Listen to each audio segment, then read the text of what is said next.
You are listening to the Foreign Policy Focus podcast. We cannot wait for the final proof. The smoking gun could come in the form of a mushroom cloud. Haven't you driven enough people from their homes already? Bulldoze their villages, seize their property under laws they had no part in making. Now working in Libya with friends and allies, we've demonstrated what collective action can achieve in the 21st century. Now the host of the show, Kyle Ansel. This is episode 339 of the Foreign Policy Focus podcast. On today's show, I'm breaking down the Mueller Report. I'm talking about Trump vetoing the Yemen War Powers resolution, Zelensky winning the Ukrainian elections, bombings across Sri Lanka, and the Trump administration announcing the end to waivers for countries to continue to import oil from Iran. Now, I mean, really, when you look at the list here, there's like all five of these stories really deserve their own episode. And I'm sure eventually that will happen on the show where I'm able to go in depth on the history of Sri Lanka to really understand, the different ethnic tensions and whatever caused, all these people to end up dying in that country. But for today, I really want to hit on the hard facts and I think the most important kind of aspects of each of these stories. Now, one of the reasons I have so much to talk about in today's show is I dedicated a large portion of last week's shows to covering the importance of WikiLeaks and Julian Assange. With Will Porter on Monday's show, we really tried to cover the factual, what's currently happening to Julian Assange and why, and then we got into a little bit more of that, and also analysis on why this is really bad for journalism on what's happening. That show is hosted by our friends Shane and Nico, and I'll link to in the show notes page. I think it went great. I really love doing their show.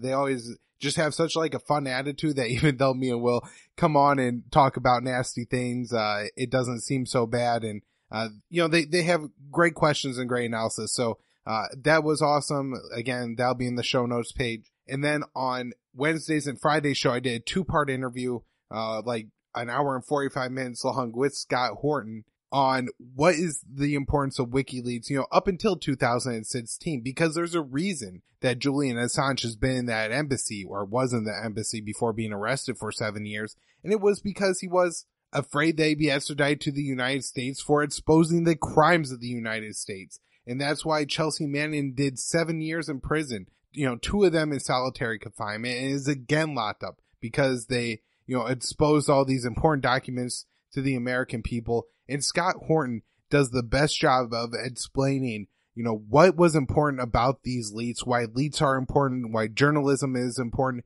and what the crimes of the American empire are that make these leaks so necessary. So honestly, the feedback I'm getting says that those are some of the best shows so far on Foreign Policy Focus. So I really suggest everybody go back and check those out, and also think about taking the time to share them. Certainly the interview with Scott Horton, has lasting value, as it really wasn't about current, anything going on currently with Julian Assange. And even, our show I did with Will covering what's happened up till now is still pretty fresh. So really think about sharing those shows or recommending them to somebody. I mean, the time is now to push people to get right on this WikiLeaks thing, because it really seems like we're going to be here prosecuting a journalist for doing journalism. And once we cross that threshold, I think things get very dangerous and the truth is that much more criminal. Now, if you're looking for the place to share the show, you go online to the Libertarian Institute, where the show and my daily news roundup are on the homepage. That daily news roundup, what I do there is I post 15 stories, sometimes a few more, especially with everything going on. I try to summarize, what's going on in 2 or 3 sentences, or, short as possibly can. Sometimes that ends up being a paragraph of what are the most important things going on in the world. And so some of it focuses on what's happening in the United States, who's in and out of the Trump administration, what's going on the border, the drug war, and how criminal that is. But most of it's focused on world events. And so things happening like the Trump administration announcing the end to waivers for Iranian oil sanctions, that's up there on the news roundup every day. That's at libertarianinstitute.org. Most of the shows that I do here are updating current events. And so the way you get the most out of the show is by listening to every episode. And you can subscribe to the show anywhere, YouTube, And when you do, make sure you give this show a good rating and review. Encourage other people to listen. And, the show is picking up new traction, which means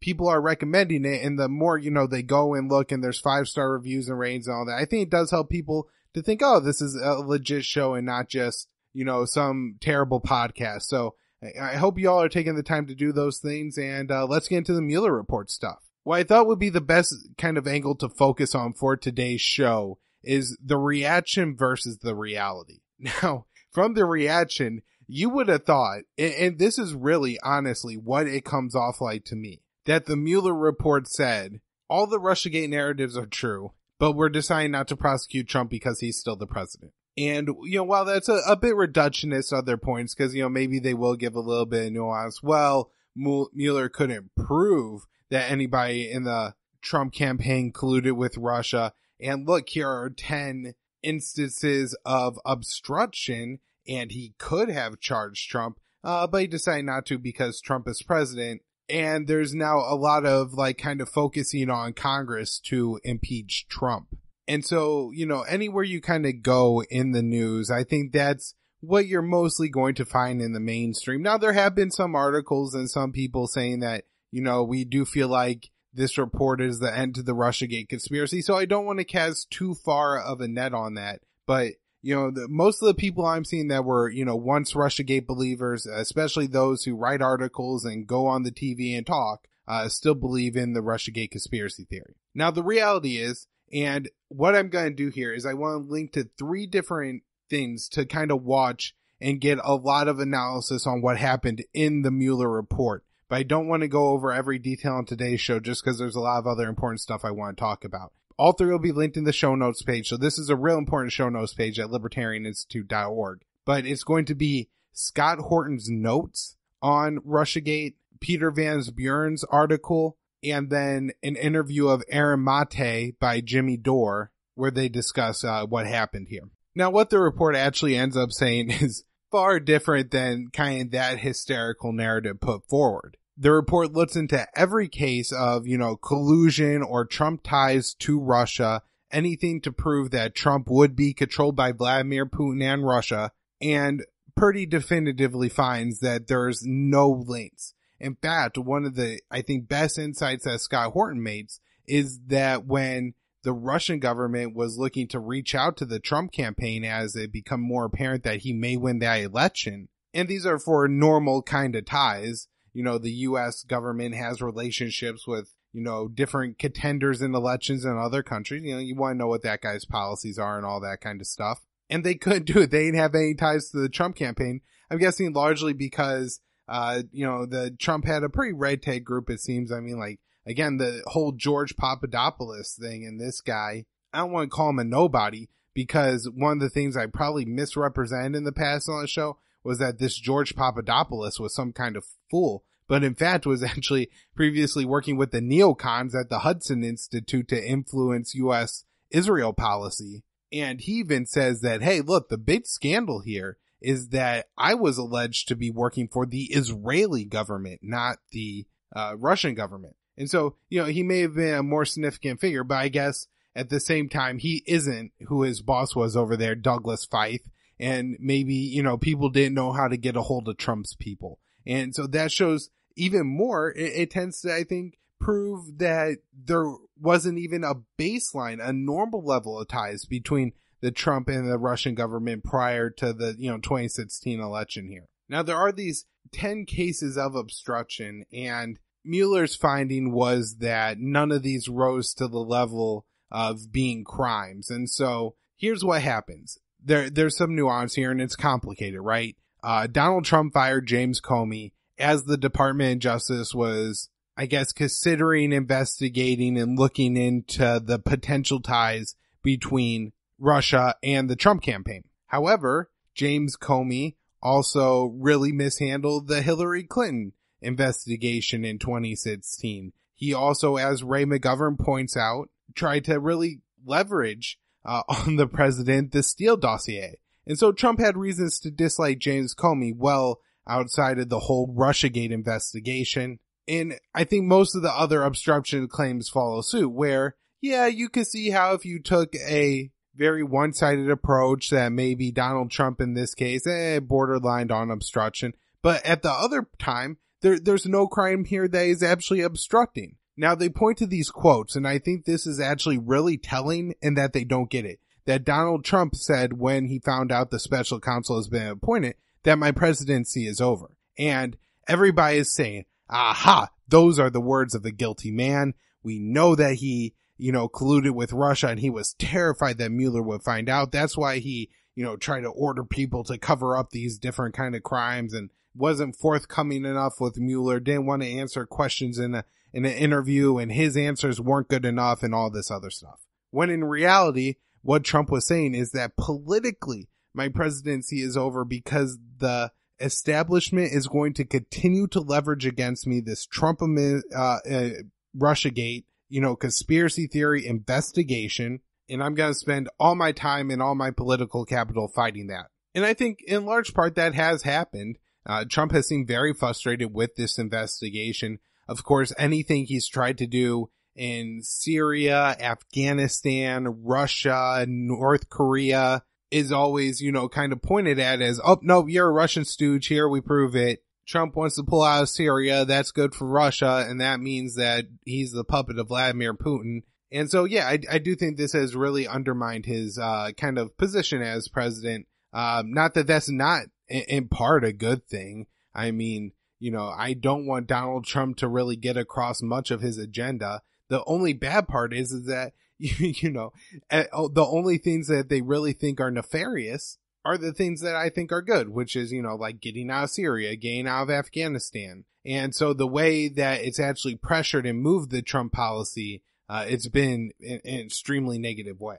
I guess this brings me to the last point. I wanted to look at the reaction versus the reality. And that is, as I've tuned in to kind of see what the mainstream reaction to the Mueller report is, there's really still this push, and it's shockingly unbelievable to me that Donald Trump is the puppet of Vladimir Putin. I mean, 2 years of U.S. policy towards Russia and, Venezuela and Syria absolutely prove that Donald Trump is not the puppet of Vladimir Putin. I mean, if you look at what happened here, the largest single expulsion of Russian diplomats from the U.S. happened under Donald Trump. Sanctions have been added. They talk about, doing business with Russia, and that's what, trying to help Russians make money. The Trump administration is still threatening to sanction our European allies if they build a natural gas pipeline to Russia, which would enrich the Europeans and the Russians. When you look at Trump's policy towards Syria,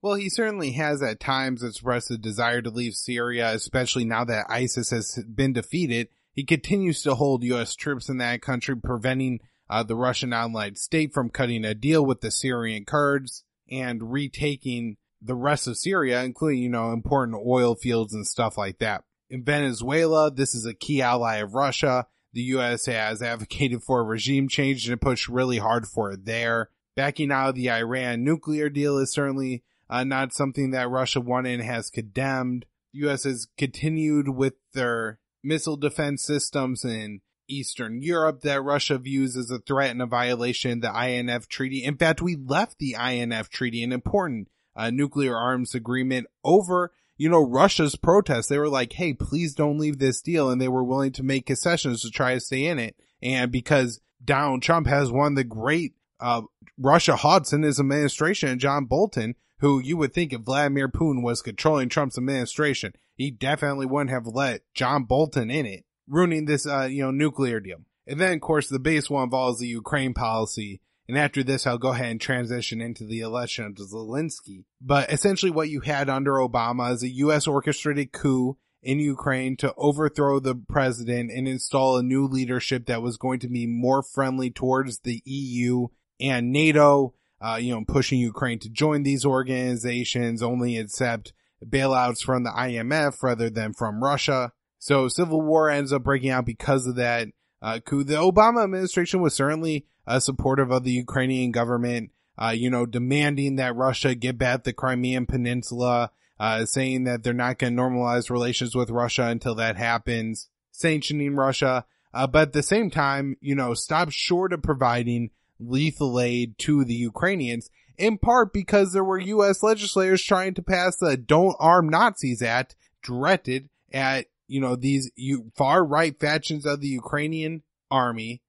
Previously were militias, but I guess have been more or less absorbed into the, country now and are part of the military and, swear allegiance and have ideological opinions close to that as Stefan Bandera. So, and then under the Trump administration, we've changed policy and we're now arming the Ukrainian government, which is in a war against pro-Russian rebels in that country. And there's certainly some pretty good evidence of Russia providing support. And I think they've, openly admitted to providing non-lethal aid kind of on the same side as what the Americans are doing to the militias backing the pro-Russian people in the Donbass region of Ukraine. And so, I don't know, it's just clear all the way through that the reality that all these Russiagators are looking at, including this one woman tweeting out, and she's, one of these chatmart people, so I'm sure all of you have heard this tweet about we need to kick every Russian out of the United States because of this. They're so ingrained in their thinking on Russiagate. It's absolutely horrific.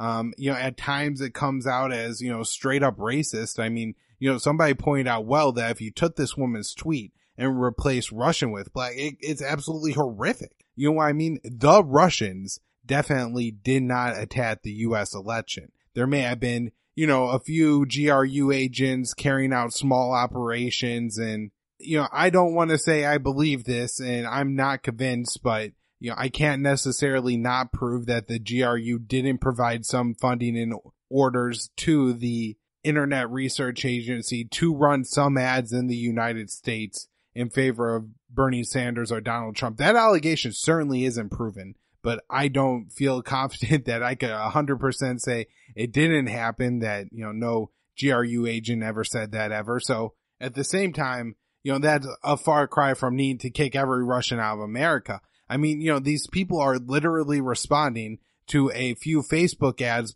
posted in part on behalf of Bernie Sanders, in part about puppies, and some of them pro-Trump, many of them happening after the election, but they, posted a few $1,000 worth of ads, and this is equivalent to Pearl Harbor. And just like we did then, something that we feel ashamed about, we have to round up all the Russians, like after that we rounded up all the Japanese. And so, see, just from the start, how their reality is so far from the actual truth of the situation, and it's dangerous. Now, one of the reasons it's dangerous is because you have Zelensky elected in Ukraine, and I don't know how pro-Russian he is. There's all these claims that he's basically funded by a pro-Russian oligarch, and it seems to be true that he got a lot of his funding from this guy. Really, what he did before this is he was an actor in a TV comedy where I guess he played a president who has a Mr. Smith Goes to Washington vibe. He realizes there's all this corruption and he's a school teacher and, he's just an honest dude. And so he goes and gets himself elected. And that's more or less, I think, how his presidency campaign plays out. He just seems like an honest guy.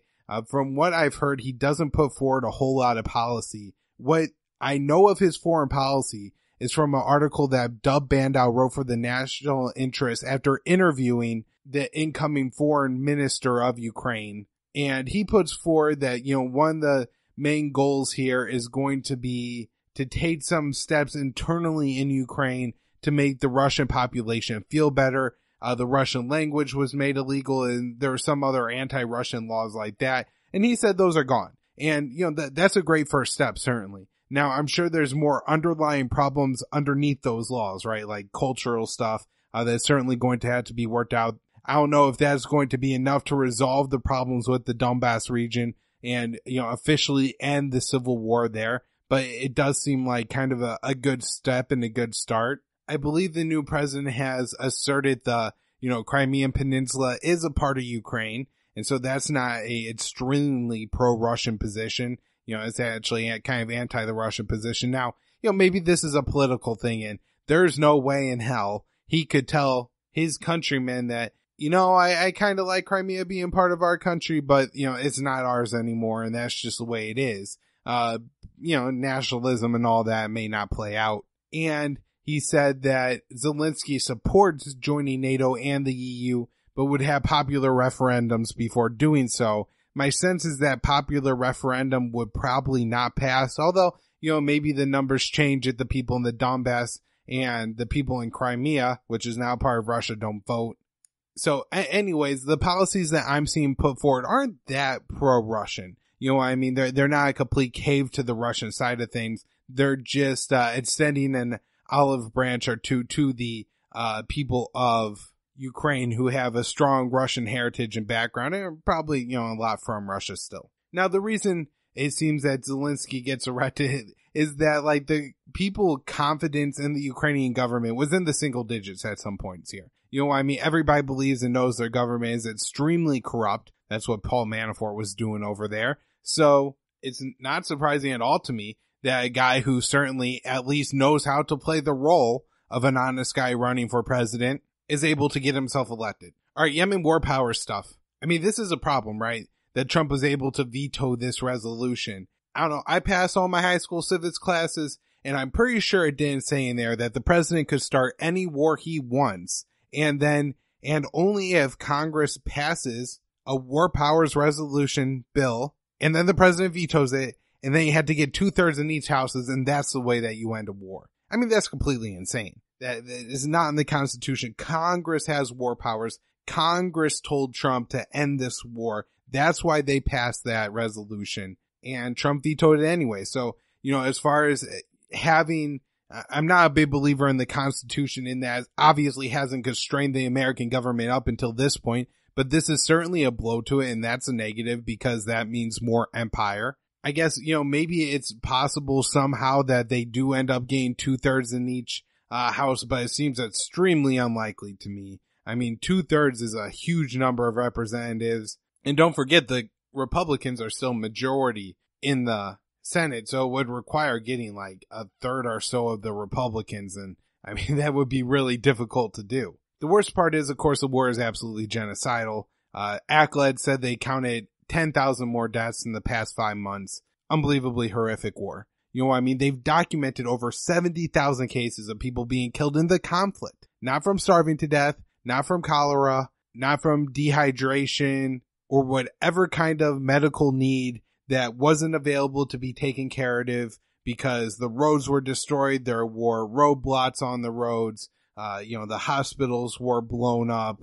It's just terrible. And the fact that this is still going on, and it seems that nobody could do nothing about it, except, there's not even a good justification for it in the first place, really seems so unbelievable to me. I'm going to link to an article in the show notes page on the veto for those of you who want to do more reading. All right, Sri Lanka. On this one, I guess I could just cover what we know up until this point because I really don't have a lot of background knowledge on what happened with the Tamale Tigers. I know there was a lot of suicide bombs going off in Sri Lanka at one point, but I'm not sure who was setting them off and for what reasons. Likewise, I'm not entirely sure who set off these bombs over on Easter Sunday in Sri Lanka that killed what they're saying 290 people now. That it's a huge number of casualties. When you're looking at suicide bombings, typically, it's 20, 30 people or so, but 200, and it's at several different locations, but this is crazy. 500 people injured. So, unfortunately, the death toll probably ends up over 300 from this thing. And it's one of the worst terror attacks in history. You know what I mean? There were some people from Western countries that died. So this will certainly draw in more international press attention. Of course, any attack on Christians on Easter is going to draw that, but the U.S. and the Trump administration may look to take some kind of diplomatic actions, either in support of the government, against the government, more funding, military aid, military training exercises, if several Americans were killed here. So I think that's something to look out for. Several people have been arrested within Sri Lanka, and I believe they were all Sri Lankan. However, the government claims that there's international forces at work here. There's also claims that there was foreknowledge of this event and the government must have messed up by missing it. And so as more documents will come up on that, I will talk about it. The one, I guess, kind of key piece of evidence right now is Reuters reporting that they had witnessed and had access to these documents that show that there was going to be an attack on this day. All right, Iran. we had an announcement Monday morning, as April 22nd, that the Trump administration had apparently changed their Iranian waivers position and were no longer going to offer waivers to 5 countries on May 2nd to continue to import Iranian oil for 6 months. And, we're going to cut that to 0. No countries get waivers from the U.S. here. My guess is that the 3 biggest impacts are on China, India, and Turkey. I'm not sure if the U.S. could do anything to prevent China and India and Turkey from importing Iranian oil, or, if they would even try, if it's going to kind of be a pretty sad attempt to do so. The most complicated relationship, I guess, is going to be with Turkey, ally/enemies in Syria. For the past 7 years, Turkey is, of course, a NATO ally, but looking to buy S-400 missile systems. So cutting this could continue to push Turkey away from the U.S. orbit. Now, of course, the big question that pops up in my mind is, well, what happens if the U.S. is able to enforce these, sanctions on Iran, and suddenly we're taking another 1 million barrels of oil per day off the market? Trump says, I have a solution to that. Saudi Arabia is going to increase their oil production, I believe he said, by 1.6 million barrels per day.